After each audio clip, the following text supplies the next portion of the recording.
Imagine finding a fortune when all you have left is 50 cents and a mountain of unpaid bills. That's exactly what happened to Morgan Lewis, a single mother of one, who took the biggest gamble of her life and stumbled upon something that would change everything hidden beneath a pile of what most people would call worthless junk. Life had never been easy for Morgan.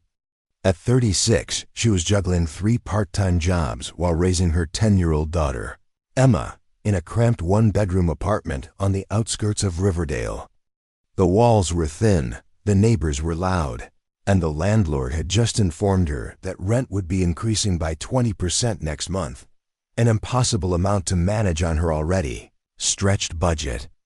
Before we jump back in, tell us where you're tuning in from, and if this story touches you, make sure you're subscribed, because tomorrow, I've saved something extra special for you. It wasn't always this way.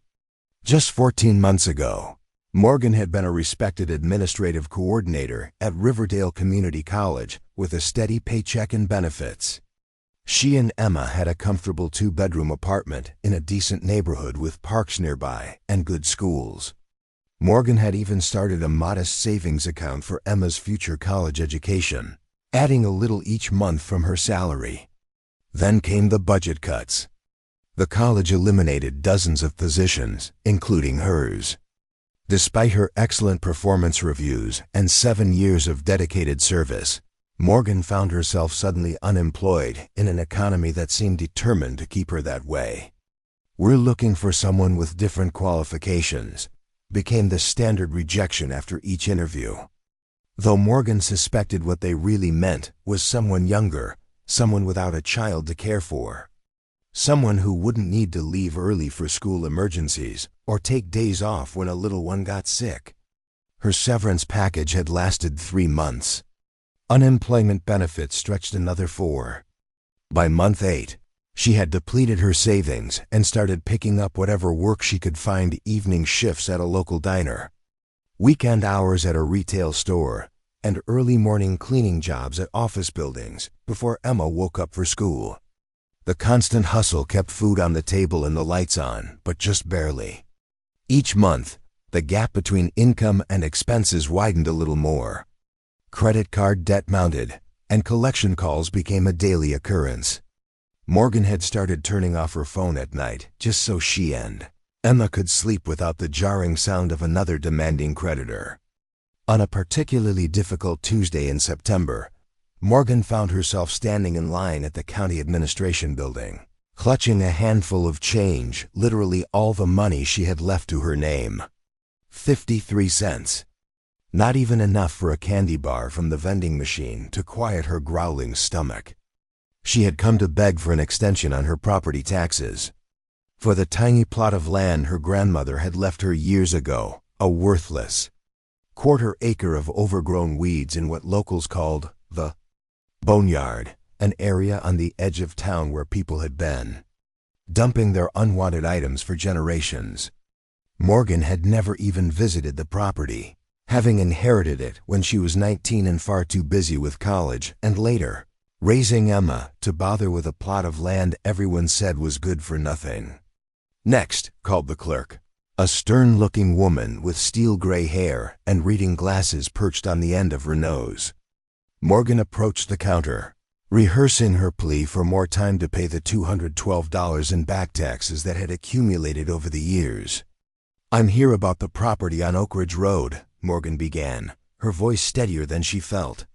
"Plot 437. I need to request an extension on plot 437. The clerk interrupted, tapping at her computer keyboard. "That's going to auction today if the taxes aren't paid by noon." "You have exactly." She glanced at the wall clock, 22 minutes to clear the balance. Morgan's heart sank. "Auction? But I never received any notice about." "Notices were mailed 3 times to the address on file," the clerk said, turning her monitor to show Morgan a scan of the letter that had apparently been sent to an apartment she'd moved out of 2 years ago. "I've moved since then," Morgan explained, desperation creeping into her voice. "Is there any way to stop the auction? I just need a little more time." The clerk's expression softened slightly. The only way to stop it is to pay the taxes in full before noon. Otherwise, it goes to the highest bidder. Though I doubt anyone will bid much, those boneyard lots are nothing but trouble. She lowered her voice. Between you and me, you might be better off letting it go. The taxes will be written off, and you won't have to worry about this property anymore. Morgan stood frozen, her mind racing. Let it go, the practical choice, certainly. What use was a garbage-strewn lot to her anyway? One less burden in a life already overflowing with them. But something stopped her. Maybe it was the thought of losing the only thing her grandmother had ever given her. Maybe it was the desperate need to hold on to something, anything, that was hers in a world where everything else seemed to be slipping through her fingers. Where is the auction being held? Morgan asked suddenly. Room 14B, down the hall to your left, the clerk replied, looking surprised. But unless you have $212, there's really no point in. Morgan was already walking away, her hand clutching the 53 cents in her pocket. She had no plan, no strategy, just a desperate, irrational need to see the auction for herself, to witness the moment when the last connection to her grandmother would be sold to a stranger. Room 14B was nearly empty when Morgan slipped in and took a seat in the back row. A bored-looking auctioneer stood at a podium, reciting property details to an audience of 3 people, a middle-aged man in expensive suit who was clearly bidding on behalf of someone else, an elderly woman clutching a notebook filled with property descriptions, and a young bearded man with tattoos covering both arms, who seemed more interested in his phone than the proceedings. Morgan sat through 4 auctions of abandoned properties, a foreclosed house that went for $87,000, an empty commercial lot that sold for $15,000, and 2 mountain cabins that fetched $23,000 and $31,000 respectively. With each sale, her heart beat faster, knowing her grandmother's lot would soon be called. Next up, Plot 437 on Oak Ridge Road, the auctioneer announced, stifling a yawn. Quarter-acre undeveloped land in the area, locally known as the Boneyard. Property contains significant debris and waste materials. Zoned residential, but with multiple code violations for illegal dumping. Opening bid, 50 cents. The room fell silent. Not even the professional bidder showed interest. The elderly woman wrinkled her nose and turned the page in her notebook. The young man continued scrolling on his phone. 50 cents. Do I hear 50 cents? The auctioneer repeated, already reaching for his gavel to move on. Morgan's hand shot up before her brain could intervene. 50 cents, she called out, her voice cracking slightly. The auctioneer looked surprised to have a bid at all. We have 50 cents. Do I hear 75 cents? He scanned the room, but no one responded. Going once, going twice. Sold to the lady in the back for 50 cents. And just like that, Morgan had purchased her own property for exactly 53 cents, all the money she had in the world, leaving her with 3 pennies to her name. The next hour passed in a blur as Morgan signed paperwork confirming her purchase of the property she'd already owned. She handed over her 50 cents and received a receipt and a copy of the deed that cleared all back taxes and established her as the legal owner with no encumbrances. Congratulations, the clerk said with an ironic smile as she handed over the final document. Though I'm not sure what you're going to do with that junk pile. Morgan managed a weak smile in return.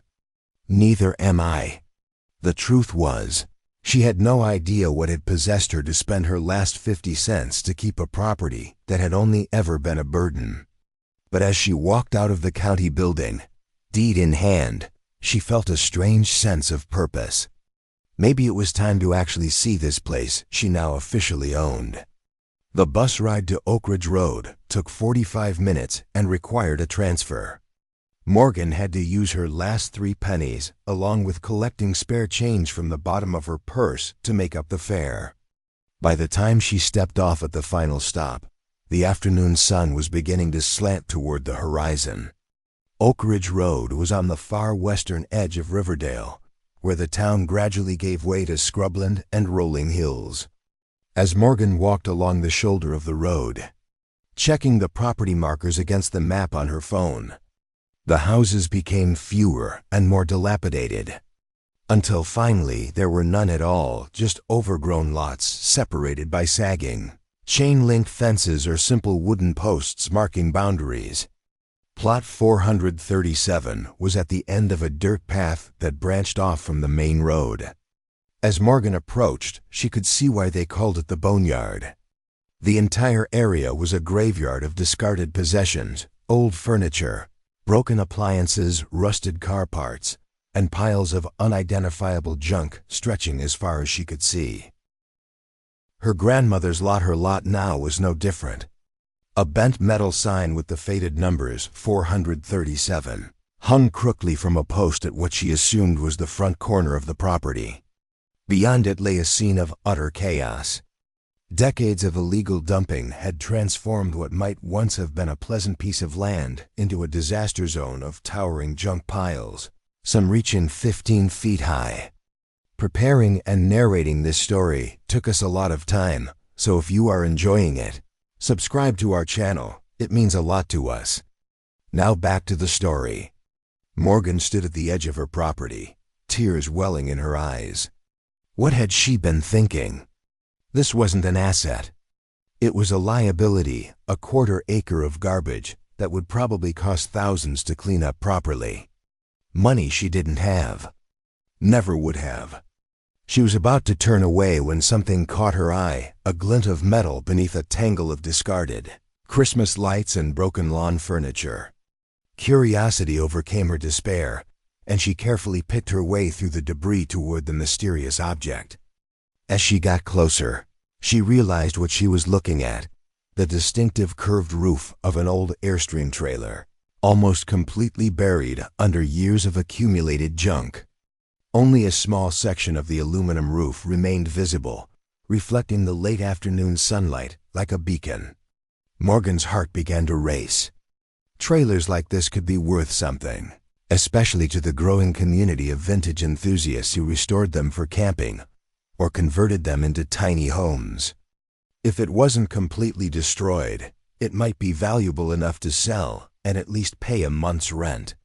With renewed energy, she began clearing away the lighter items covering the trailer, broken plastic toys, moldy cardboard boxes, tangled cords, and fabric scraps.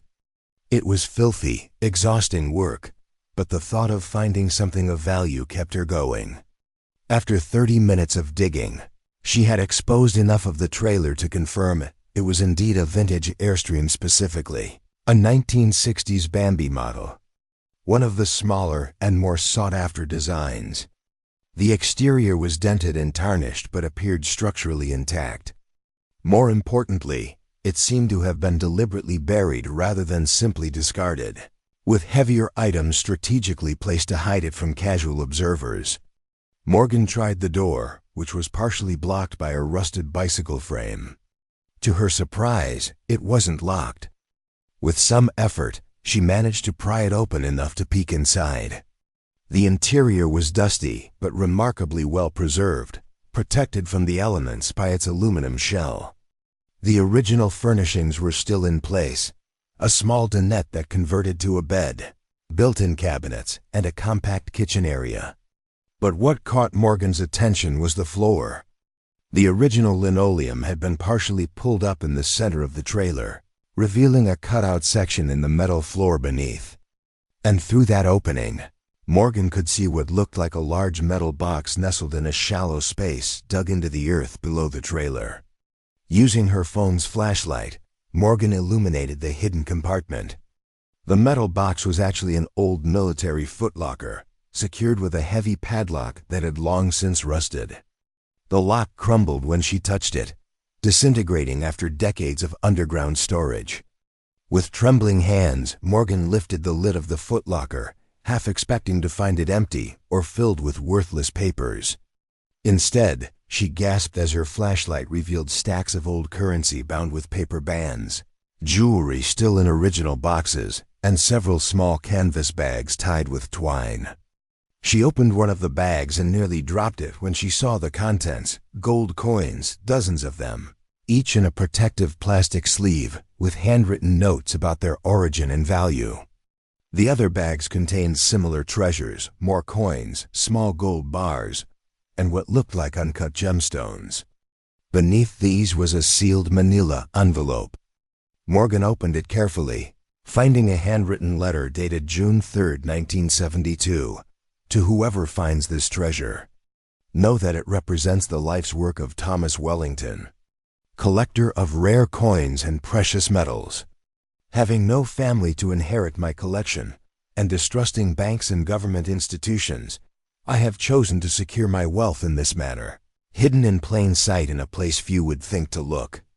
The trailer was purchased specifically for this purpose, and placed here with permission of the property owner. My dear friend Eliza Lewis. Morgan's hands shook as she read the name. Eliza Lewis was her grandmother. The letter continued, Eliza has agreed to keep watch over this property and ensure it remains undisturbed. Should you be reading this, you are either Eliza herself, a legitimate heir, or a very lucky treasure hunter. In any case, the contents now belong to you. Use them wisely. The total value at time of hiding exceeds $100,000, though many pieces will have appreciated considerably. The inventory list is included at the bottom of this letter. Morgan sat back on the dusty floor of the trailer, stunned into silence. Her grandmother had known about this all along. Had she forgotten about it as she aged? Or had she deliberately not mentioned it, intending for Morgan to discover it on her own when she needed it most?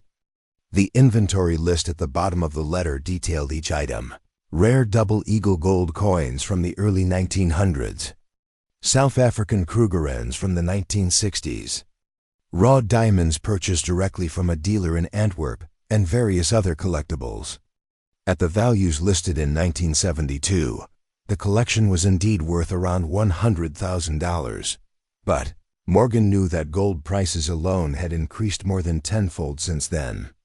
Not to mention the numismatic value of the rare coins. She carefully replaced everything in the footlocker, her mind racing. This discovery could change everything: pay off debts, secure housing, provide for Emma's education.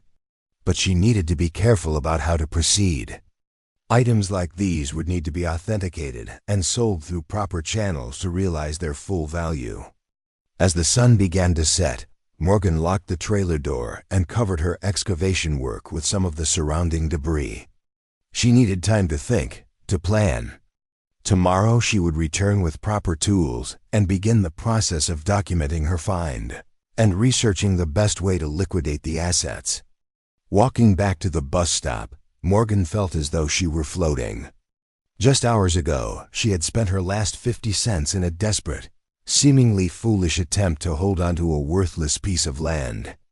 Now that same land had revealed a fortune that could transform her and Emma's lives forever. The next morning, Morgan woke before dawn, her mind clear and focused for the first time in months. She called in sick to her morning cleaning job, something she had never done before, and prepared a backpack with supplies, work gloves, plastic bags for organizing the treasures, a notebook for inventory, and her phone to photograph everything. She had told Emma nothing yet, not wanting to raise hopes until she was certain of what they were dealing with. Instead, she had arranged for her daughter to spend the day with a friend, explaining that she had an important job interview. The bus ride to Oak Ridge Road felt different this time, charged with purpose and possibility rather than desperation. As Morgan walked the now familiar path to Plot 437, she mentally outlined her plan. Document everything thoroughly, research the value of each item category, and consult with experts who could help her authenticate and sell the collection for its maximum worth. When she reached her property, she was relieved to find everything as she had left it. The trailer remained hidden beneath its protective layer of junk, undisturbed by passers-by or opportunistic scavengers. She quickly cleared the path she had made the day before and unlocked the trailer door. In the clear morning light filtering through the trailer's small windows, the treasure looked even more impressive than it had in the beam of her flashlight. Morgan began the meticulous process of cataloging each item, taking photographs from multiple angles and noting any identifying marks or inscriptions. The gold coins were particularly stunning: American double eagles, Canadian maple leafs, and South African krugerrands, each gleaming as if newly minted despite decades in storage. The gemstones, while less immediately identifiable to her untrained eye, were carefully labeled with carat weights and grades. As Morgan worked, she discovered additional documents hidden beneath the main treasure trove: original purchase receipts for many items, certificates of authenticity for the rarer pieces, and even a small notebook containing Thomas Wellington's personal notes about his collection, including where and when each item was acquired. By mid-afternoon, she had completed her inventory and secured everything back in the footlocker. According to her research on current market values, conducted through hurried searches on her phone, the collection could be worth well over $2 million, possibly much more if the rare coins were in the exceptional condition they appeared to be. But how to proceed? Morgan knew she couldn't simply walk into a bank or pawn shop with a backpack full of gold coins and gemstones. She needed professional guidance from someone she could trust, a tall order for a woman who had learned the hard way how quickly friends disappeared when money grew tight. After careful consideration, she decided to start with one item: a Thomason, single gold coin that the inventory identified as a 1907 St. Gaudens double eagle. Online listings suggested similar coins sold for between $15,000 and $30,000, depending on condition. If she could authenticate and sell just this one piece, it would give her breathing room to address the rest of the collection more carefully. A quick search led her to Westbrook Rare Coins and Collectibles, a well-established dealer in downtown Riverdale with decades of positive reviews. Morgan selected the coin, the purchase receipt, and Wellington's notes about its acquisition, placing them in a secure inner pocket of her jacket. She covered the trailer once more and headed back toward the bus stop. The coin shop was located in a historic building on Riverdale's Main Street, its windows displaying a tasteful arrangement of numismatic literature and reproduction coins rather than the actual inventory. A small bell chimed as Morgan pushed open the door, her heart pounding so loudly she was certain the elderly man behind the counter must hear it. "Good afternoon," he greeted her, looking up from a magnifying glass through which he had been examining something. "How can I help you today?" Morgan took a deep breath. "I have a coin I'd like to have evaluated," she said, trying to sound casual despite her nerves. "I believe it's a 1907 St. Gaudens double eagle." The man's eyebrows rose slightly. "That would be quite a find. May I see it?" With slightly trembling hands, Morgan removed the protective sleeve containing the coin and placed it on the velvet pad the dealer had positioned on the counter. She also produced the original receipt and Wellington's notes. The dealer picked up his loupe and examined the coin carefully, his expression revealing nothing. After what seemed an eternity, he set down the magnification tool and looked at Morgan with newfound respect. "This is indeed a 1907 St. Gaudens double eagle, and in remarkable condition near mint state, I would say. May I ask how you came to possess it?" Morgan had prepared for this question. "It belonged to my grandmother's friend, a collector named Thomas Wellington. She inherited his collection when he passed away, and now it's come to me. I have the provenance documentation here." She indicated the papers she had brought. The dealer examined the documentation with the same careful attention he had given the coin. "These appear to be in order. Mr. Wellington was known in collecting circles. I never had the pleasure of meeting him myself, but his reputation was excellent." He looked up at Morgan. "This is a valuable piece. Are you looking to sell?" Morgan nodded. "I am. I understand it could be worth somewhere between $15,000 and $30,000. The dealer smiled slightly. In typical circumstances, yes. But this particular coin is in exceptional condition, and the provenance documentation adds significant value. I would value it at closer to $40,000, possibly more to the right collector. Morgan's knees nearly buckled. $40,000 for a single coin. The dealer continued, I can offer you $35,000 today, or I can consign it and try to find a collector who might pay more, though that could take some time. The $35,000 would be fine, Morgan said, trying to keep her voice steady despite the surreal nature of the conversation. Just hours ago, she had been down to her last 3 pennies. Now she was casually negotiating the sale of a single coin for more money than she normally earned in a year. The transaction was completed within the hour. The dealer, whose name was Harold Westbrook, proved to be both efficient and ethical, explaining each step of the process and providing all the necessary documentation for the sale. By late afternoon, Morgan had a cashier's check for $35,000 and a business card with Harold's direct number. If you have other pieces from the Wellington collection, I'd be very interested in seeing them, he told her as she prepared to leave. And if you're planning to sell more, I'd be happy to provide valuations, no obligation to sell to me, of course. Morgan thanked him and promised to be in touch soon. As she left the shop and walked toward the bank, the cashier's check securely in her purse, she felt as if she were walking through a dream. In a single day, her life had been transformed from one of grinding poverty to one of possibility and hope. At the bank, she opened a new account and deposited the check, leaving $2,000 in cash for immediate needs. The banker's attitude shifted noticeably when she saw the amount of the deposit, suddenly offering options for savings accounts, investment opportunities, and other services that had never been mentioned during Morgan's previous visits. By the time Morgan picked up Emma from her friend's house that evening, she had a fully formed plan. She would take her time with the rest of the collection, working with Harold to authenticate and sell each piece for its maximum value. In the meantime, the initial $35,000 would allow them to move to a better apartment, pay off the most pressing debts, and give Morgan the breathing room to find a stable job that matched her skills and experience. Why are you smiling like that, Mom? Emma asked as they walked home together. Did you get the job?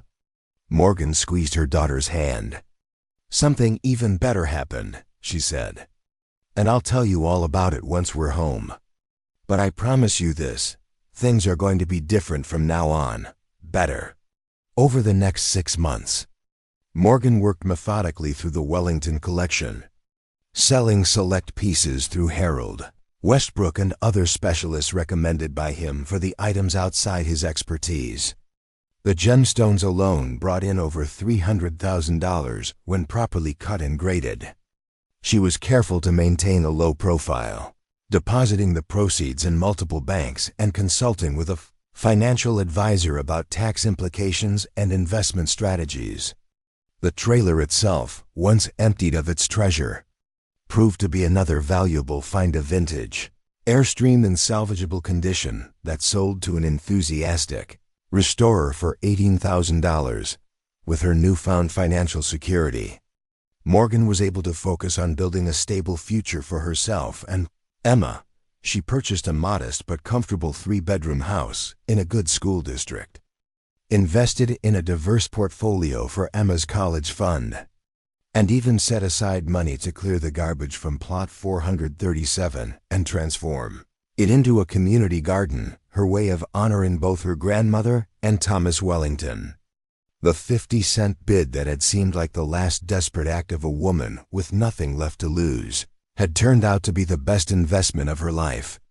But beyond the financial windfall, Morgan had discovered something equally valuable: the resilience and courage to take chances, even when success seemed impossible. It was a lesson she would carry forward, and one she made sure to teach her daughter. Sometimes, what looks like a worthless junk pile to everyone else might just contain the treasure you've been searching for all along. Morgan's transformation from desperate single mother to secure property owner happened almost overnight. But the journey ahead would prove more complex than simply cashing in her newfound treasure. With her initial $35,000 secured, she faced decisions that would shape not just her financial future, but her identity and purpose moving forward. The morning after her life-changing discovery, Morgan sat at her small kitchen table while Emma ate breakfast before school.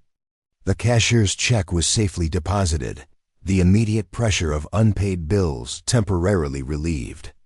For the first time in months, Morgan could breathe without the crushing weight of financial doom pressing down on her chest. "Mom, why do you keep smiling like that?"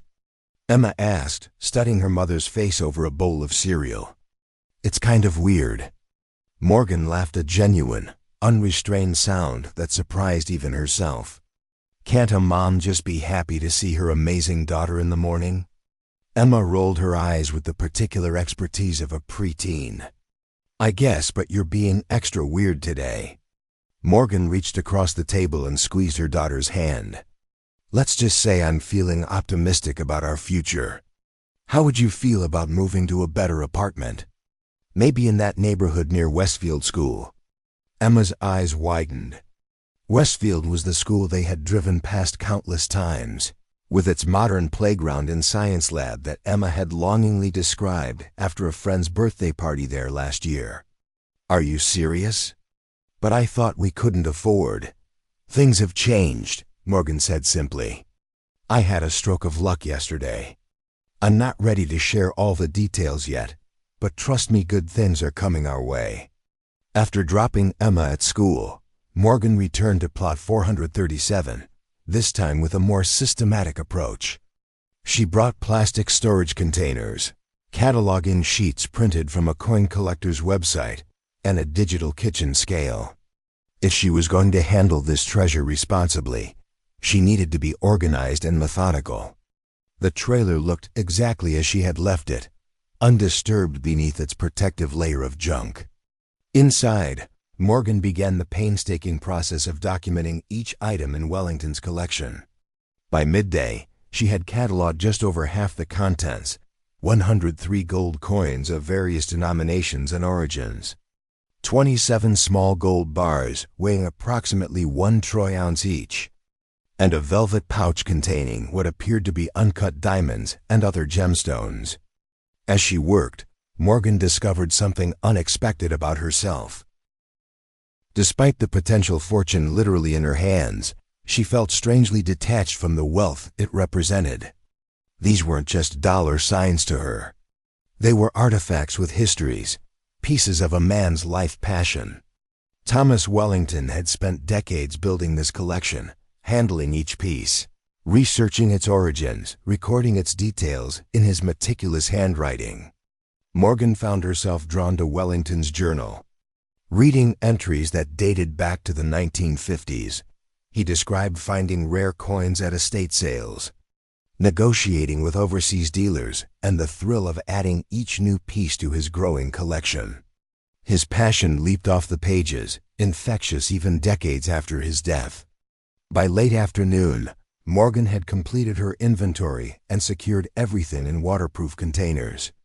According to her preliminary research, the collection could be worth well over $1.5 million at current market values, possibly much more if the rare coins and gemstones were as valuable as they appeared.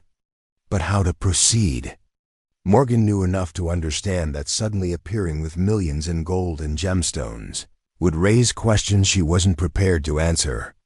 She needed a strategy, a way to convert the treasure into usable assets without drawing unwanted attention or legal complications. On her way home, Morgan stopped at the public library and used a computer to research found treasure laws and abandoned property rights. The legal landscape was complex, but from what she could gather, her situation was unusually straightforward. The property was legally hers, purchased at public auction.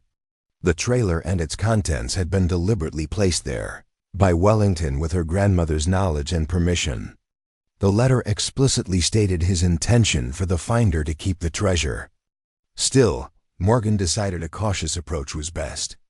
She would start by selling just a few pieces, enough to establish financial stability, while she figured out a long-term plan. For that, she would need an expert she could trust. Harold Westbrook had been running Westbrook Rare Coins and Collectibles for over 40 years. His reputation for honesty and discretion was well established among serious collectors.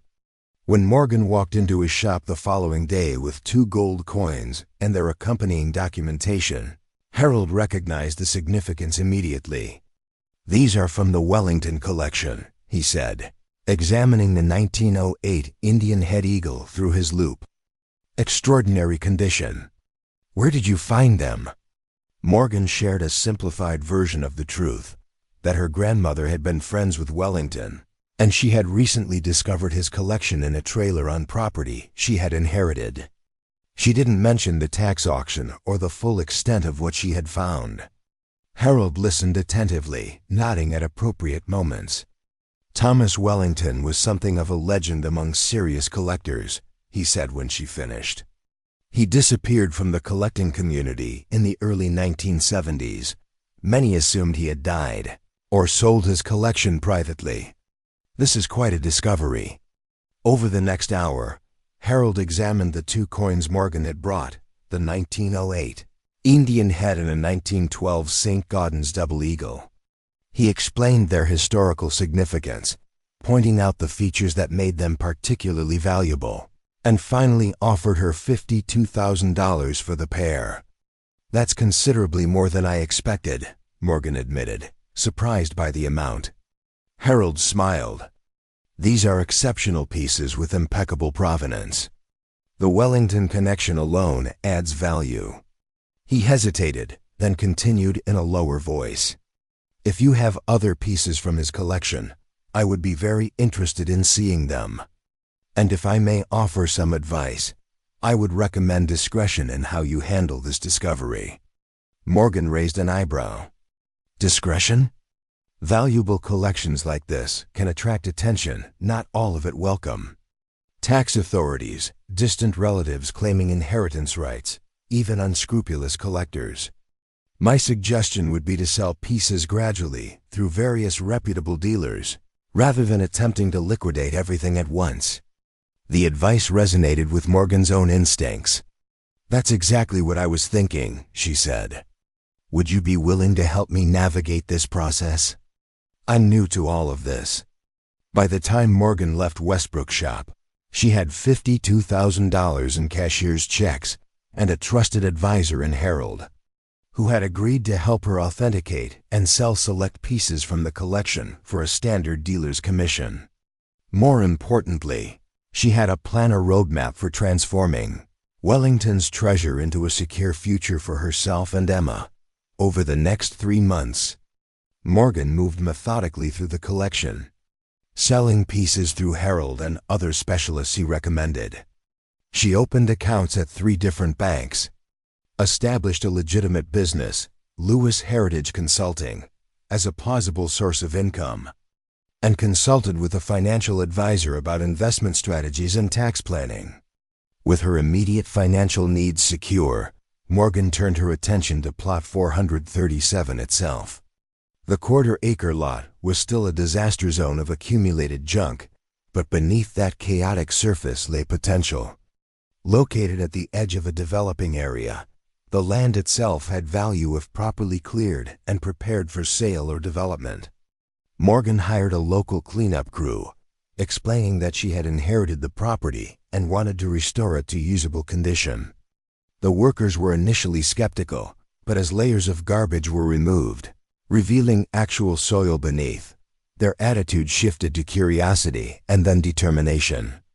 It became something of a community project, with neighbors occasionally stopping by to marvel at the transformation and share stories about that old junk pile they had passed for years. By the 6-month mark, Plot 437 had been completely transformed. The junk was gone, the soil tested and found to be surprisingly uncontaminated, and basic landscaping completed to prevent erosion. Morgan had spent approximately $45,000 on the cleanup and restoration. But local real estate agents estimated the now buildable lot was worth at least $120,000 in the current market. Throughout this period of rapid change, Morgan was careful to maintain a low profile. She and Emma moved from their cramped apartment to a modest 3-bedroom house in a good school district. She purchased a reliable used car to replace her failing vehicle. She paid off all outstanding debts and established an emergency fund. But she avoided conspicuous displays of wealth that might raise questions about the sudden improvement in their circumstances. Emma, now enrolled at Westfield School, blossomed in the stable environment. Her grades improved, she joined the science club, and for the first time in years, she invited friends over without embarrassment about their living conditions. Morgan cherished the transformation in her daughter almost more than the financial security they now enjoyed. One evening, as they sat on the back porch of their new home watching the sunset, Emma asked the question Morgan had been expecting for months. "Mom, where did the money really come from? I know you said you had good luck with an investment, but nobody gets that lucky overnight." Morgan had prepared for this moment, weighing how much to share with her daughter. She decided on honesty. Emma was old enough to understand, and the secret was too significant to keep entirely hidden from her. "Remember that property I inherited from great-grandma Eliza?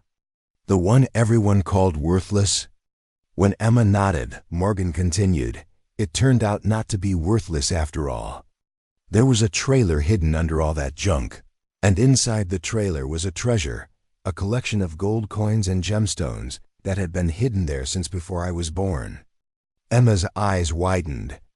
"Like actual buried treasure? That's impossible." Morgan smiled. "Not buried exactly, but hidden for sure. A man named Thomas Wellington was a friend of your great-grandmother. He spent his life collecting valuable coins and gems, and when he got older, he decided to hide his collection somewhere safe. He chose our property and made an arrangement with great-grandma Eliza to keep it secret. But why would he just give away all that stuff? And why didn't great-grandma tell you about it?" These were questions Morgan had asked herself repeatedly. Wellington had no family of his own. From his journals, it seems he was a private person who distrusted banks and institutions. As for why great-grandma never mentioned it, Morgan shrugged. "She died when I was still in college, before you were born. Maybe she forgot as she got older, or maybe she was honoring her promise to keep it secret, or maybe she wanted me to discover it when I needed it most." Emma was quiet for a long moment, processing this revelation. "So we're rich now?" "We're secure," Morgan corrected gently. "The treasure has given us stability and opportunities we didn't have before. But I'm being careful with it, selling pieces gradually, investing the money wisely, making sure we have a sustainable future rather than just a temporary windfall." Emma nodded, her expression serious beyond her years. "That makes sense. Is that why you're still working at the community center instead of just, I don't know, buying a mansion or something?" Morgan laughed. "Partly. The money means I don't have to work 3 jobs anymore, but I actually enjoy the work I'm doing now." This was true 3 months ago. Morgan had accepted a position as program coordinator at the Riverdale Community Center, using her administrative skills to organize educational initiatives and community events. The salary was modest, but the work was rewarding, and the hours allowed her to be home when Emma returned from school. "But also," Morgan continued, "sudden wealth can change people, and not always for the better. I don't want us to lose sight of what's really important, or forget where we came from. Like those lottery winners who end up broke again after a few years?" Exactly like that. Morgan was continually impressed by her daughter's perceptiveness. This treasure is a gift, but it's also a responsibility. Wellington spent his life building this collection. I want to honor that by using it thoughtfully. As darkness settled around them, Morgan reflected on the strange journey that had brought them to this moment. 6 months ago, she had been at her lowest point, unemployed, facing eviction, down to her last 53 cents. Now she sat on the porch of a home she owned outright, financially secure for the first time in her adult life, watching her daughter thrive. The most valuable discovery, Morgan realized, hadn't been Wellington's gold or gems.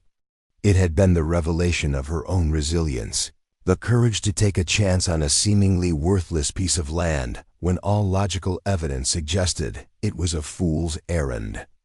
That same resilience now guided her approach to their newfound wealth, cautious, strategic, focused on long-term security rather than short-term indulgence. The following week, Morgan made a decision that surprised even herself.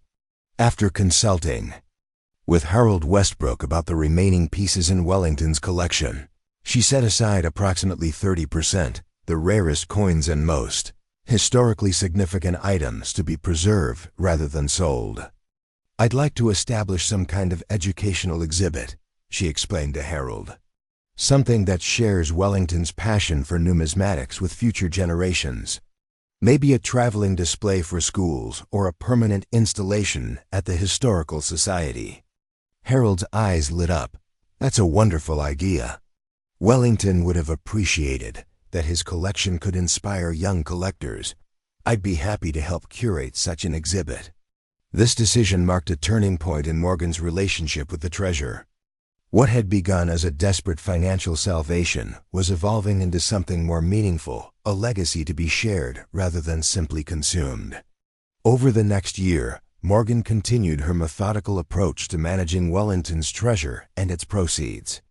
She established a trust for Emma's education, invested in a diversified portfolio recommended by her financial advisor, and even set aside funds to establish a small foundation focused on supporting single parents in financial crisis, people in the situation she had so recently escaped. Plot 437, no longer the Junkpile, but now known locally as the Lewis property, was eventually sold to a developer who planned to build energy-efficient affordable homes on the site. Morgan negotiated a condition of the sale that one of the homes be donated to a program helping single parents achieve home ownership. As for the trailer where Wellington had hidden his life's work, Morgan had it carefully removed and restored by a specialist in vintage Airstreams. Rather than selling it, she kept it as a tangible reminder of how quickly life could change, and of the importance of looking beneath the surface of seemingly worthless things to find the treasure hidden within. On the 1-year anniversary of her desperate 50-cent bid at the county auction, Morgan took Emma to visit the newly cleared and prepared Lewis property. Standing at the edge of what had once been a chaotic junk pile, Morgan wrapped an arm around her daughter's shoulders. "What do you see when you look at this land now?" she asked. Emma considered the question seriously. "I see possibility," she finally said.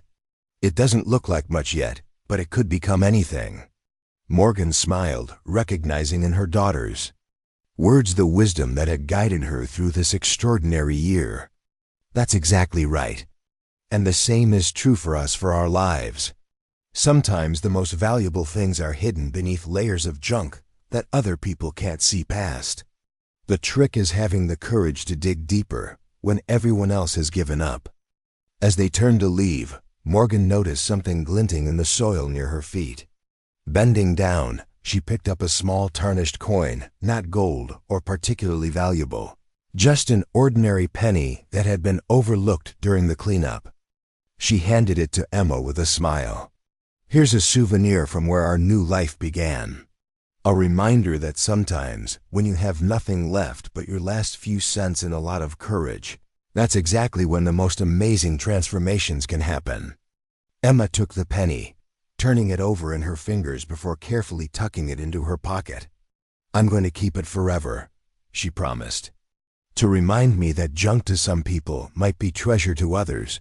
You just have to be willing to see what nobody else can." 2 years had passed since Morgan's life-altering discovery at plot 437. The junk pile that once represented her absolute rock bottom had transformed not just her financial situation, but her entire perspective on life.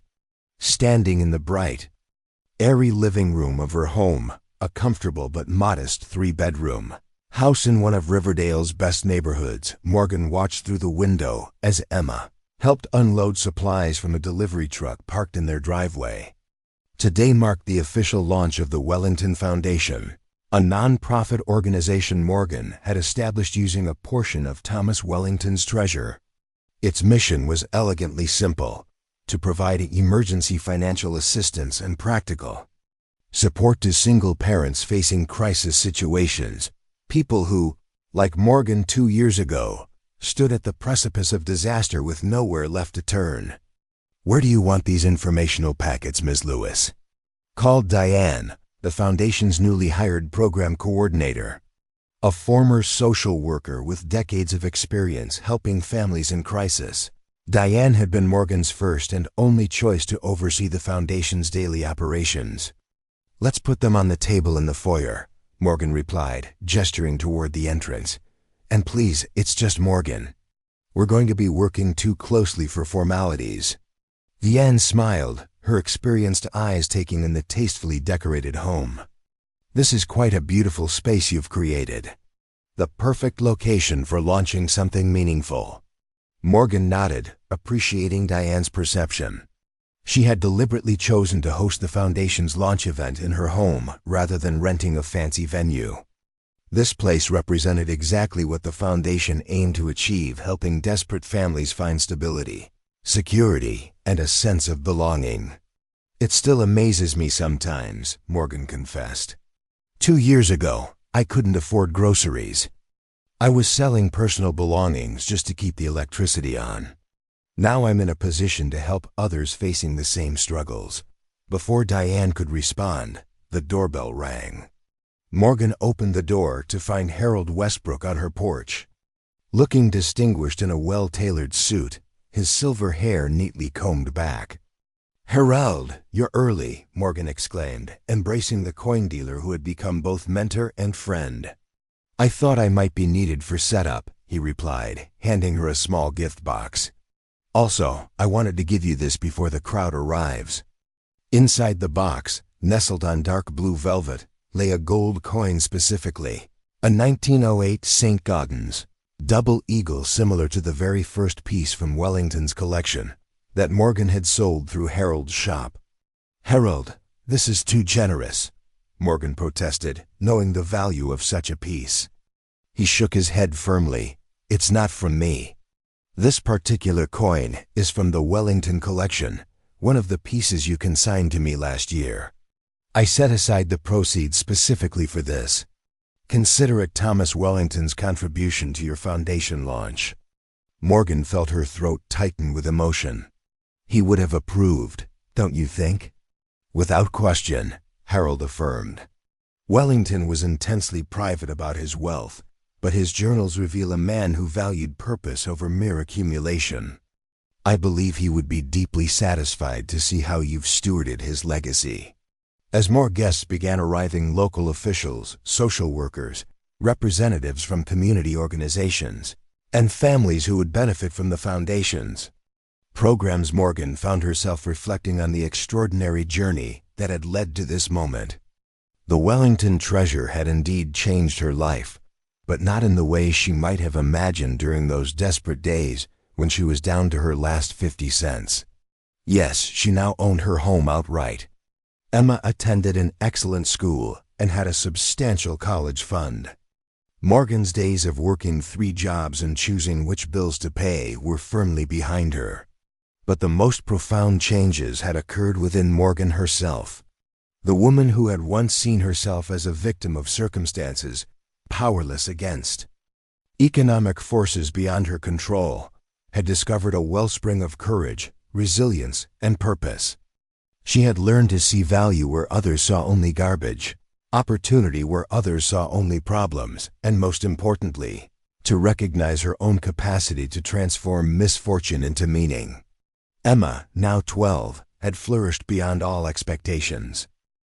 The insecure, anxious child who had once hidden her family's poverty from friends had become confident and socially conscious, frequently engaging in community service projects and developing a particular interest in environmental issues.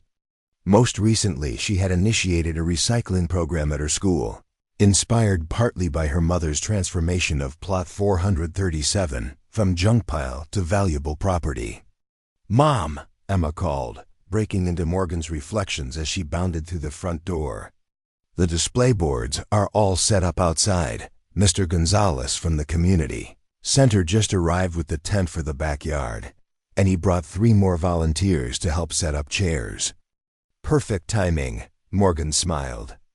"Would you show them where everything goes? I need to finish getting dressed for the presentation." In her bedroom, Morgan changed into a simple but elegant navy blue dress professional without being ostentatious. As she fastened a delicate gold necklace, one of the few indulgences she had allowed herself from the Wellington proceeds, she studied her reflection in the mirror. At 38, she looked younger than she had at 36, the stress lines around her eyes and mouth softened by 2 years of adequate sleep and reduced anxiety. Her posture was different, 2 shoulders back, chin lifted, the stance of someone who had found her place in the world rather than someone constantly bracing for the next blow. The presentation area in the backyard had been transformed into an intimate gathering space with chairs arranged in semicircles and informational displays highlighting the foundation's mission and programs. As Morgan stepped onto the small platform that would serve as a stage, a hush fell over the assembled guests. "Welcome, everyone, and thank you for coming," she began, her voice steady and warm. 2 years ago, I stood at the county auction house with exactly 53 cents to my name, literally all the money I had left in the world.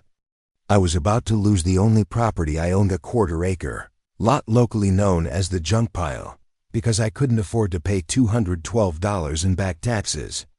She paused, allowing the audience to absorb the stark reality of her former situation. By what some would call luck and others might call destiny, I was able to buy my own property at that auction for 50 cents, leaving me with 3 pennies to my name and a deed to a garbage-strewn lot that everyone considered worthless. Morgan gestured toward a large before and after photo display showing Plot 437 in its original state, alongside images of the cleared and developed land as it appeared today. What happened next changed my life in ways I could never have imagined. Hidden beneath decades of accumulated junk, I found a treasure, quite literally, that transformed my financial situation overnight. That story has been well documented in local media, so I won't retell it today. But what I want to share is the less visible transformation that occurred, the one inside me. Morgan stepped away from the podium, moving closer to the audience. That desperate moment at the auction, the moment when I spent my last 50 cents on what seemed like a hopeless cause, taught me something profound about courage, about value, and about perspective. I learned that sometimes what appears to be rock bottom is actually the foundation upon which something extraordinary can be built. I learned that worth isn't always visible on the surface. And most importantly, I learned that even in our darkest moments, we have more power to change our circumstances than we realize. She returned to the podium and unveiled the foundation's logo, a simple design featuring an outline of the Airstream trailer where Wellington's treasure had been hidden, with the motto "Finding value in unexpected places" beneath it. The Wellington Foundation exists because I believe no parent should have to choose between feeding their children and keeping the lights on. No family should lose their home because of a temporary financial setback. No one should have to abandon their dignity or dreams because of circumstances beyond their control. Morgan outlined the Foundation's 3 core programs: emergency financial assistance for families in crisis, transitional housing support for single parents facing homelessness, and educational scholarships for parents seeking to improve their earning potential through vocational training or higher education. Each of these programs addresses a specific barrier I personally faced during my own struggle. Each represents a lifeline I wish had existed when I was at my lowest point. And each embodies the philosophy that sometimes all people need is a small intervention at a critical moment to completely alter their trajectory. As Morgan concluded her presentation, she invited two women to join her on stage: Lucia Ramirez and Tamara Washington, the foundation's first official beneficiaries. Lucia, a 41-year-old mother of three, had been on the verge of eviction after her ex-husband stopped paying court-ordered child support. The foundation had covered 3 months of rent, giving her time to secure a better-paying position in her field of nursing. Tamara, just 24 with twin toddlers, had been living in her car after fleeing domestic violence. The foundation had placed her in transitional housing and enrolled her in a paralegal certification program that would enable her to support her family independently. These women, Morgan explained, represent exactly why this work matters. Their stories could have been tragic statistics. Instead, they're becoming narratives of resilience and recovery. With just a little support at the right moment, they're rewriting their futures. The audience responded with enthusiastic applause as Morgan, Lucia, and Tamara embraced on stage. As people began mingling, enjoying refreshments and exploring the informational displays, Morgan found herself approached by a slender woman in her early 60s whom she didn't recognize. "Ms. Lewis," the woman began, her voice carrying a slight tremor, "I don't expect you to remember me, but I'm Dorothy Hammond." Morgan searched her memory, the name vaguely familiar. "Theodore Hammond's daughter-in-law," the woman clarified. "My husband was Theodore's son, Richard. He passed away last year." Suddenly, Morgan understood the connection. Theodore Hammond had been the mining engineer who acquired the Blackwater property in 1952, the character from the original gold mine story that had inspired her Junkpile narrative. In crafting her new story, Morgan had preserved the emotional truth of her experience while creating fictional details appropriate for a YouTube audience. "Of course, Mrs. Hammond," Morgan recovered quickly, offering her hand. "It's a pleasure to meet you. How did you hear about our launch event?" "I read about your foundation in the local paper," Dorothy explained. "When I saw your name connected to the old Lewis property on Oak Ridge Road, something clicked. You see, my father-in-law and your grandmother were close friends. Theodore spoke of Eliza Lewis often in his later years." Morgan led Dorothy to a quiet corner of the garden where they could speak privately. "I had no idea the families were connected," she said truthfully. "My grandmother passed when I was in college, and we weren't especially close during my childhood." She rarely spoke about her friends from that era. Dorothy nodded understandingly. They were from a generation that valued privacy. "Richard, my husband, believed his father had hidden something valuable on your grandmother's property, though he never knew exactly what or where. After Theodore died in the hiking accident, Richard searched for years but found nothing." "And now?" Morgan asked carefully, uncertain where this conversation was headed. Dorothy smiled gently.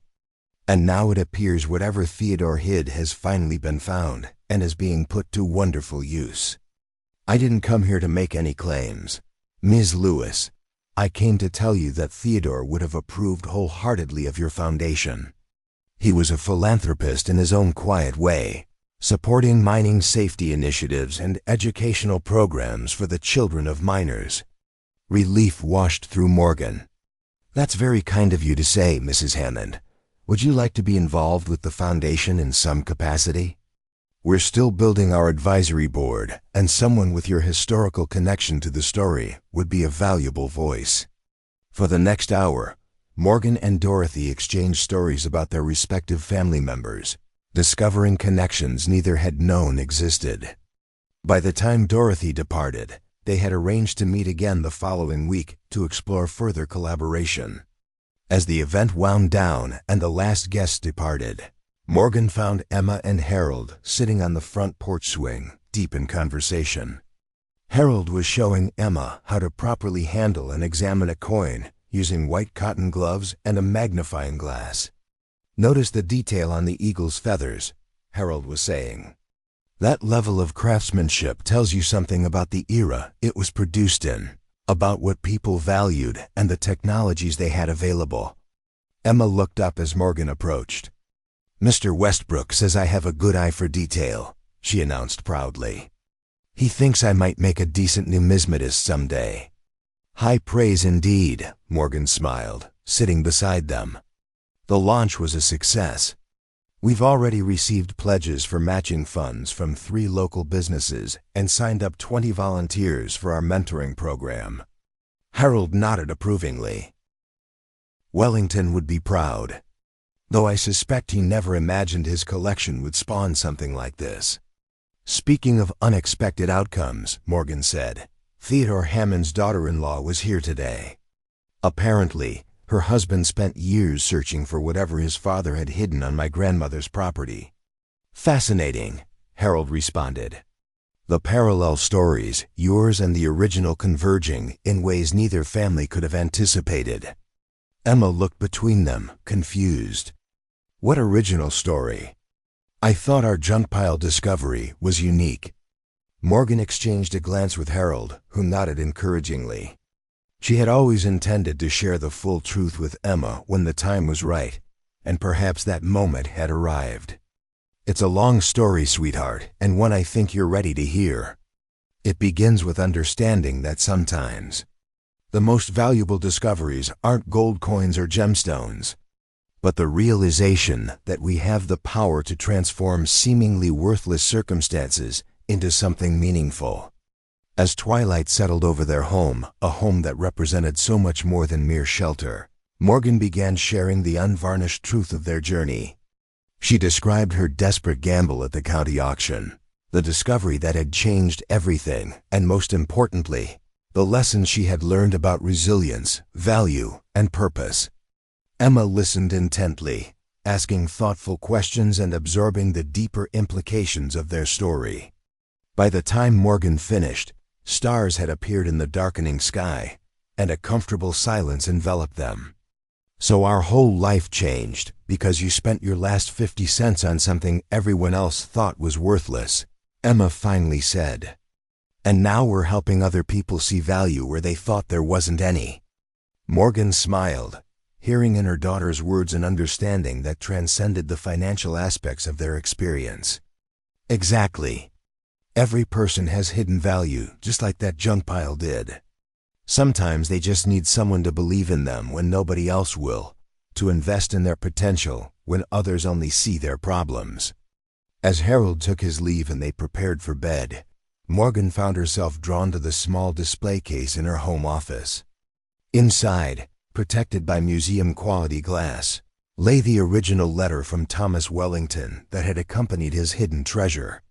"To whoever finds this treasure," it began, "know that it represents the life's work of Thomas Wellington, collector of rare coins and precious metals." Morgan had read these words countless times over the past 2 years, but tonight they resonated differently. Wellington's treasure had indeed represented his life's work, his passion, his expertise, his patient accumulation of items with both intrinsic and historical value. Now Morgan realized she was creating her own legacy, not of gold and gemstones, but of transformed lives and renewed possibilities.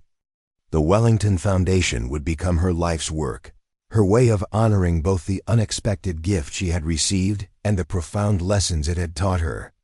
Tomorrow would bring new challenges, families to assist, programs to refine, partnerships to build.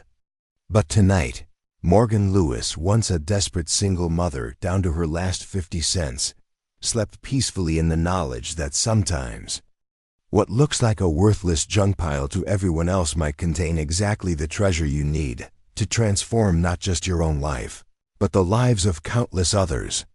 5 years had passed since Morgan Lewis spent her last 50 cents on a junk pile that changed everything. The Wellington Foundation had grown from a local initiative into a nationally recognized organization with chapters in 12 states, each replicating the model Morgan had pioneered in Riverdale.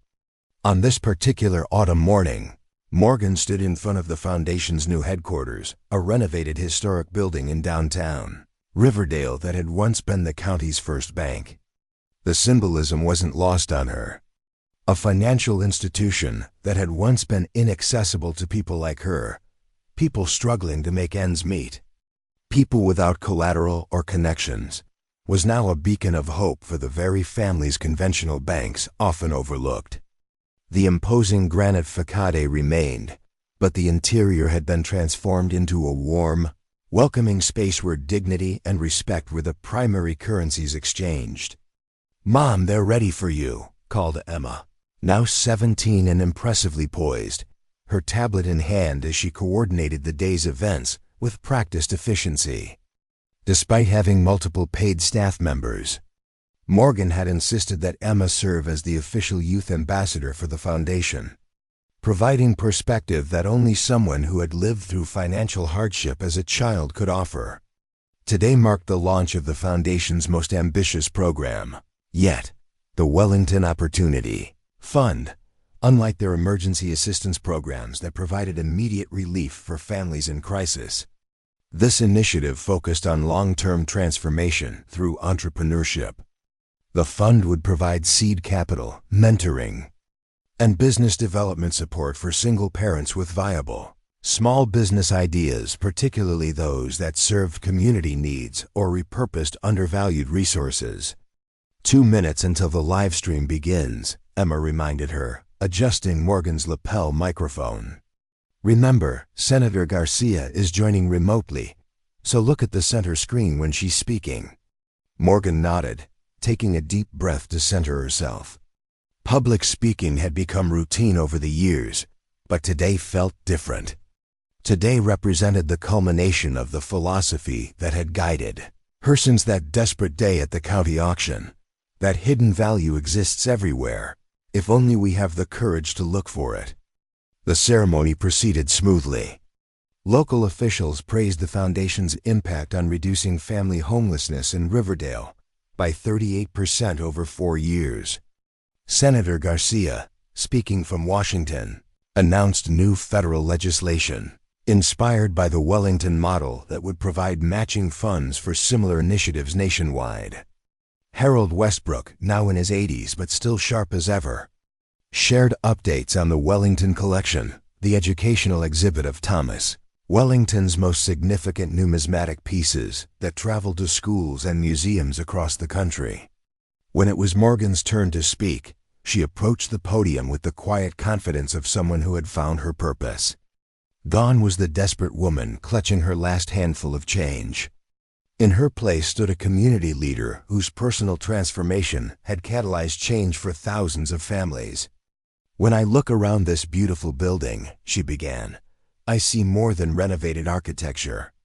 I see the physical manifestation of what happens when we recognize value in unexpected places, when we refuse to accept that anything or anyone is truly worthless." As Morgan spoke about the new Opportunity Fund, she spotted familiar faces in the audience. Lucia Ramirez, one of the foundation's first beneficiaries, now served as their Director of Family Services.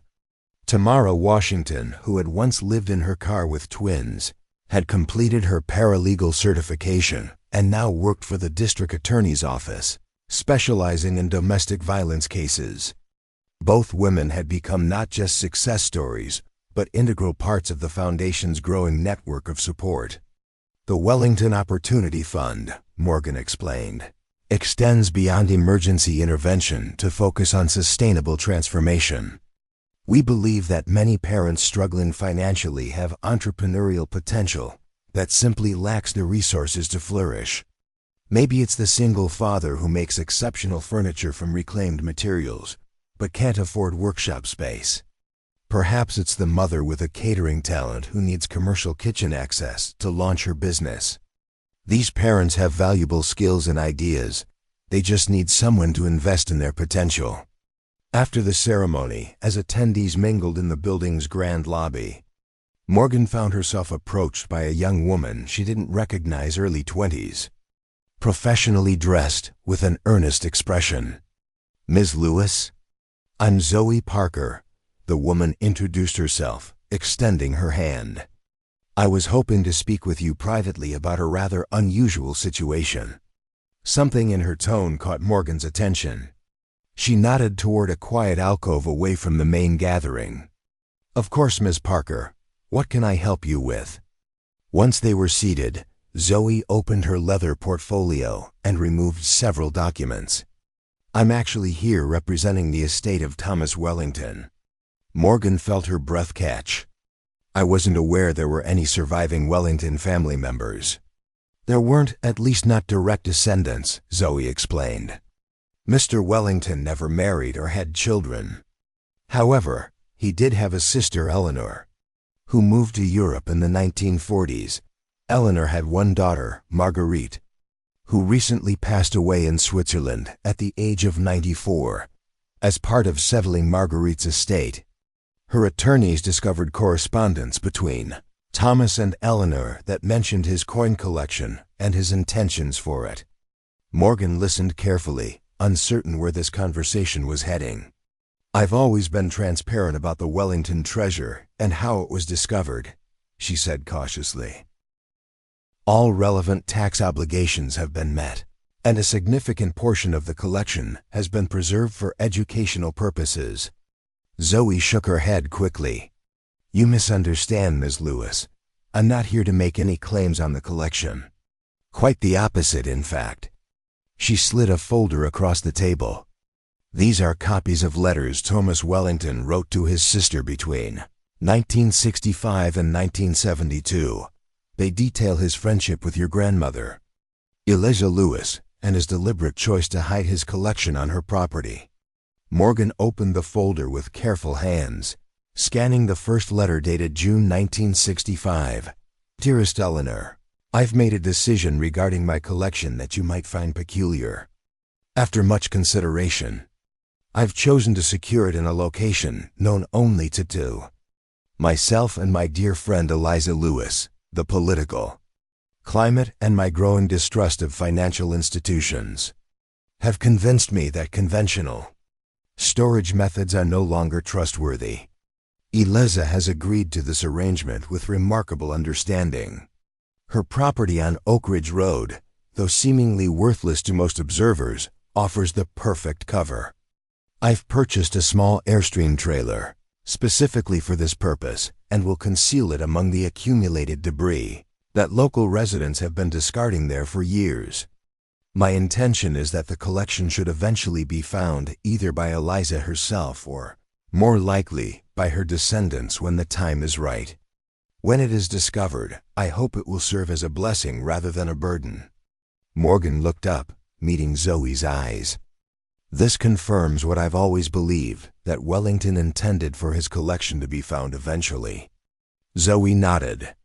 The later letters are even more specific. In 1970, he wrote to Eleanor that he had included instructions with the collection stating that whoever found it would become its rightful owner. He also mentioned that he had begun experiencing heart problems and wanted to ensure his intentions were clear in case he died suddenly. "Which he did," Morgan murmured, "in a hiking accident in 1972. Actually," Zoe said carefully, "that's another reason I'm here." According to these letters, Thomas had planned a hiking trip in the Rockies for September 1972, but in his final letter to Eleanor, dated August 30th, 1972, he expressed concern that he was being watched by individuals connected to the Bureau who suspect I possess more than just numismatic knowledge. Morgan felt a chill. "Are you suggesting his death wasn't an accident?" "I'm not qualified to make that determination," Zoe replied diplomatically. "But given his cryptic references to government agencies and his background as a mining engineer with potential knowledge of uranium deposits, it's not implausible that his death involved circumstances beyond a simple hiking mishap." "This is fascinating historical context," Morgan acknowledged. "But why are you sharing this with me now after all these years?" Zoe reached into her portfolio again. "Because of this." She produced a final document, a handwritten letter dated July 15th, 1972. "Dearest Eleanor, this may be my final correspondence for some time. My suspicions about surveillance have been confirmed, and I must proceed with utmost caution. I write now to inform you of a contingency I've established regarding my collection. Beyond the pieces hidden at Eliza's property, I've secured a secondary collection smaller, but perhaps more significant, in a location known only to myself. Should anything happen to me, instructions for locating this reserve will become available to whoever discovers the primary collection, but only after a suitable period has elapsed to ensure they are worthy stewards. The primary collection will test the finder's character. If they use it merely for personal gain, the secondary cache will remain hidden. But if they demonstrate wisdom and generosity with what they've found, if they create something meaningful beyond mere wealth, then the path to the reserve will reveal itself. Your loving brother Thomas. Morgan stared at the letter, her mind racing. You believe there's a second Wellington treasure? And that somehow I'm meant to find it? Zoe smiled slightly. I'm merely delivering information the estate attorneys discovered. What you do with it is entirely your decision, however. She hesitated before continuing. Marguerite's personal papers included a notebook with observations about her uncle's life. In it, she mentioned that Thomas had worked extensively in the Blackwater region of Colorado in the late 1940s, particularly in areas with historical significance beyond their mineral value. The Blackwater region. Morgan had incorporated that detail from the original gold mine story into her YouTube narrative, never imagining it might contain a kernel of truth. Are you suggesting this secondary collection might be hidden somewhere in Colorado? Again, I can't make definitive statements, Zoe replied carefully. But Marguerite's notes indicate that Thomas had a particular interest in indigenous archaeological sites in that region, places where ancient peoples had identified mineral deposits long before modern mining techniques existed. For several moments, Morgan sat in thoughtful silence, processing this unexpected revelation. Then she smiled and closed the folder. Thank you for sharing this, Ms. Parker. It's a fascinating epilogue to a story that has already transformed so many lives. Whether or not this secondary collection exists or whether I'm meant to find it, I'm grateful to have more insight into Thomas Wellington's intentions. After Zoe departed, Morgan rejoined the event, her mind still humming with possibilities. The idea of another Wellington treasure was intriguing, certainly, but not in the way it might have been 5 years ago. The woman who had once desperately clutched her last 50 cents no longer existed. In her place stood someone who understood that the true value of Wellington's original gift had never been its monetary worth, but the purpose and perspective it had provided. Later that evening, as Morgan and Emma drove home from the event, she decided to share Zoe's visit with her daughter. So there might be another treasure out there? Emma asked, her eyes wide with excitement. Are we going treasure hunting in Colorado? Morgan laughed. I'm not sure it's that simple. Wellington was clearly a complex man with complex intentions. If he did hide a secondary collection, finding it would likely require careful thought rather than just physical searching. But you're curious, Emma observed astutely. I can see it in your eyes. I am, Morgan admitted. Not for the potential value, but because it feels like unfinished business. There's more to learn from Wellington's legacy than we've discovered so far. They pulled into the driveway of their home, the same modest 3-bedroom house Morgan had purchased after finding the treasure. Unlike many who experience sudden wealth, she had chosen restraint over extravagance, investing in security and comfort rather than luxury and display. What would you do if we found another treasure? Emma asked as they entered the house. The foundation is already doing amazing work. What else is there? Morgan considered the question seriously. Wellington was passionate about education and preserving history. Maybe a second find would allow us to expand those aspects of our work, to ensure that valuable knowledge and skills aren't lost to time, just as his collection might have been if it had remained hidden forever. That night, long after Emma had gone to bed, Morgan sat in her home office reviewing Wellington's original letter, the one that had accompanied the treasure in the Airstream trailer. She had read it countless times over the years, but tonight, With the context of his correspondence with Eleanor, certain phrases seemed newly significant: having no family to inherit my collection, and distrusting banks and government institutions. I have chosen to secure my wealth in this manner. Hidden in plain sight in a place few would think to look. Hidden in plain sight. The phrase echoed in Morgan's mind as she glanced around her office at the framed photographs chronicling the foundation's growth. Morgan cutting ribbons at new chapter openings, Emma speaking at youth leadership conferences, families receiving keys to their first homes after completing the foundation's financial stability program. These weren't just documentation of accomplishments. They were evidence of transformation, proof that value could be found in unexpected places and that purpose was the greatest treasure of all. Whether or not a second Wellington collection existed somewhere in Colorado's Blackwater region, Morgan realized that she had already discovered the most important lesson Wellington had intended to impart: that true wealth lay not in gold coins or gemstones, but in creating something meaningful that would outlast oneself. 6 months later, Morgan stood at the entrance to a narrow canyon in western Colorado, consulting a topographical map spread across the hood of her rented SUV. Emma, now on summer break before her senior year of high school, peered over her shoulder with barely contained excitement. "Are you sure this is the place?" she asked, scanning the rugged landscape. "It doesn't look like much." Morgan nodded, comparing landmarks to the notes she had compiled during months of careful research. After Zoe Parker's visit, she had delved deeply into Wellington's background, particularly his work as a mining engineer in Colorado during the post-war years. Her investigation had led her to obscure geological surveys, historical mining claims, and finally, to this remote canyon that appeared on maps from Wellington's era, but had been largely overlooked in subsequent decades. According to Wellington's papers in the Historical Society archives, he conducted a survey in this area in 1949, Morgan explained. His official report mentioned nothing unusual, but his personal journal, which I found archived at the Colorado School of Mines, described a remarkable natural vault that nature had designed better than any bank. With backpacks containing water, supplies, and essential tools, mother and daughter began their hike into the canyon.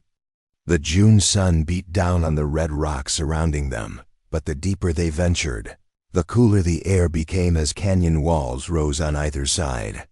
2 miles in, they reached a fork where the main canyon continued straight while a narrower passage branched to the right. Morgan consulted her notes again, then pointed to the narrower route. "This way." Wellington's journal mentioned a path less traveled that reveals its secrets only to the patient observer. The side canyon grew increasingly narrow until it appeared to dead end at a sheer rock face. Morgan approached it slowly, examining the surface carefully. "Look for anything unusual," she instructed Emma. Wellington was fascinated by indigenous knowledge of this region. His notes referenced ancient Ute markings that identified special places. Emma moved methodically along the rock face, her fingers tracing the contours of the stone. Suddenly, she stopped. "Mom, look at this." She pointed to what appeared to be natural erosion patterns in the rock, except that, viewed from a certain angle, they formed a subtle but unmistakable arrow pointing downward to the right. Following the indicated direction, Morgan discovered a narrow crevice partially hidden by scrub brush. "This could be it," she breathed, carefully clearing away the vegetation. The opening was just wide enough for a person to squeeze through sideways. "Wait here while I check if it's safe." "No way," Emma protested. "We do this together, or not at all."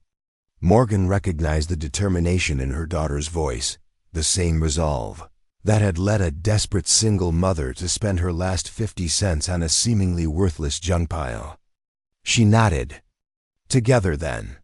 But stay close behind me." The crevice opened into a narrow tunnel that extended about 30 feet into the cliff face before widening into a small chamber. Morgan's flashlight revealed a space, approximately 15 feet in diameter, with a surprisingly level floor and a ceiling high enough to stand comfortably. But what captured their attention was the stone shelf on the far wall and the metal box resting upon it. The box was military grade, similar to the footlocker that had contained Wellington's original treasure, but smaller, about the size of a bread box. Unlike the first container, this one showed no signs of rust or deterioration, protected as it was from the elements within the natural chamber. "Should we open it?" Emma whispered, her voice echoing slightly in the enclosed space. Morgan approached slowly, examining the box for any signs of deterioration or danger before carefully lifting the lid. Inside, they found not gold coins or gemstones, but several leather-bound journals, a collection of maps rolled into protective cases, and a sealed letter addressed simply, "To the finder." With trembling fingers, Morgan opened the letter, recognizing Wellington's distinctive handwriting. "Congratulations on discovering this secondary repository. If you are reading this, it means you have demonstrated wisdom and purpose in your handling of the primary collection, precisely as I hoped. What you have found is not a treasure in the conventional sense, but something I ultimately came to value more highly than gold or gems: knowledge. These journals and maps document something extraordinary, a network of indigenous mining operations that predated European settlement by centuries. The Ute people identified and worked valuable mineral deposits throughout this region using techniques that caused minimal environmental disruption, techniques modern mining would do well to study. More remarkably, they incorporated their mining activities into their spiritual practices, viewing the extraction of Earth's resources as sacred exchange, requiring reverence and reciprocity. I discovered this knowledge too late in my career to implement it properly, and I encountered institutional resistance when I attempted to share it. Perhaps you will succeed where I failed in ensuring that this ancient wisdom informs our future relationship with the Earth's resources. The world does not need more gold. It needs more wisdom in how we value, extract, and distribute what the Earth provides. This, I believe, is a treasure worth preserving. With respect and confidence in your stewardship, Thomas Wellington." As Morgan read the letter aloud, Emma had already begun carefully examining the journals, her expression growing increasingly odd. "Mom, these are incredible. Detailed observations of indigenous mining practices, interviews with tribal elders, maps showing sites that probably haven't been documented in modern surveys. This is an archaeological and anthropological gold mine." Morgan smiled at her daughter's unconscious choice of metaphor. More valuable than gold, according to Wellington. They spent hours in the chamber, carefully examining each journal and map before repacking everything for transport. By the time they emerged from the canyon, the sun was setting, painting the Colorado landscape in breathtaking hues of orange and purple. "So it wasn't a second fortune after all," Emma remarked as they loaded their precious cargo into the SUV. "But somehow this feels more fitting, more aligned with what the Wellington Foundation has become." Morgan nodded, understanding exactly what her daughter meant. "Wellington's first gift gave us financial security and the means to help others find stability. This second gift offers something different, but equally valuable, a way to promote sustainable practices and honor indigenous wisdom that might otherwise be lost." 3 months later, the Wellington Indigenous Knowledge Center opened as a collaborative project between the foundation, 3 tribal nations whose ancestors had inhabited the Colorado region, and the state university's departments of archaeology and environmental science. The center would study, preserve, and promote the sustainable resource management practices documented in Wellington's journals, while ensuring that indigenous communities received proper recognition and benefit from this knowledge. At the opening ceremony, Morgan stood back, allowing tribal elders and academic partners to take center stage. Emma, preparing college applications with a newly discovered interest in anthropology and environmental studies, documented the event for the Foundation's archives. A decade had passed since Morgan Lewis had spent her last 50 cents on a junk pile that everyone else considered worthless. That desperate gamble had launched an extraordinary journey, one that had transformed not just her financial situation, but her entire understanding of value, purpose, and legacy. The woman who had once measured her worth by her bank balance, or lack thereof, now recognized that true wealth lay in creating meaningful change that outlasted oneself. The single mother who had once felt powerless against economic forces beyond her control now led an organization that empowered thousands of families to transform their circumstances. And the Junkpile that had once represented rock bottom had become the foundation upon which countless stories of renewal and possibility were built, proof that sometimes what appears most worthless contains the seeds of something priceless. As Morgan watched Emma interviewing tribal elders about their hopes for the Knowledge Center, she felt a profound sense of completion. Wellington's dual gifts, material resources, and ancestral wisdom had come full circle, creating ripples of transformation that would continue long after both donor and recipient had passed from the scene. In that moment, Morgan understood that this, the creation of something meaningful that transcended oneself, was the true gold mine that had been hidden all along. Up next, you've got two more standout stories right on your screen. If this one hit the mark, you won't want to pass these up. Just click and check them out. And don't forget to subscribe and turn on the notification bell so you don't miss any upload from us.